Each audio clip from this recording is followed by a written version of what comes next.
আমার এই বইটা পড়ার দেরি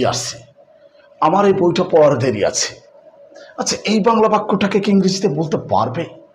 সত্যি কি বলতে পারবে আমার এই বইটা পড়ার দেরি আছে?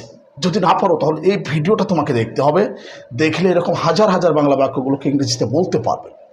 আচ্ছা দেখো, এই যে বলছিল যে দেরি আছে, যখন বাংলা বাক্যের মধ্যে দেরি আছে এরকম থাকবে বা তোমরা কথা বলতে গেলে এরকম সেন্স আসবে, তখন তোমাদেরকে এই স্ট্রাকচারটা ফলো করতে হবে, টু এর স্ট্রাকচারটা ফলো করতে হবে। দেখো, subject plus am is are, subject অনুযায়ী যে কোনো একটা বুঝবে, প্লাস টু প্লাস ভি1 প্লাস অবজেক্ট। আচ্ছা এখন চলো উদাহরণ প্র্যাকটিস করি। ওই যে বলছি তার এখানে আসার দেরি আছে, he is yet to come here. তার লেখার দেরি আছে, he is yet to write. এই যে এটাই আর কি, তার যাওয়ার দেরি আছে, he is yet to go. Subject plus am is are থেকে যে কোনো একটা সাবজেক্ট অনুযায়ী প্লাস টু প্লাস ভি1 প্লাস অবজেক্ট।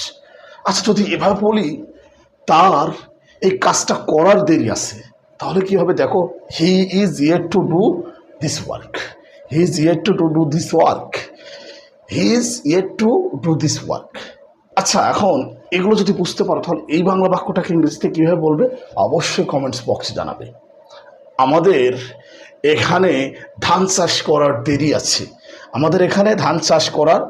এই বাংলা বাক্যটাকে ইংরেজিতে কীভাবে বলবে অবশ্যই কমেন্টস বক্সে জানাবে। আর যদি মনে হয় যে আমার ভিডিওগুলো দেখে তোমরা উপকৃত হচ্ছ, আমাকে ফলো করতে পারো।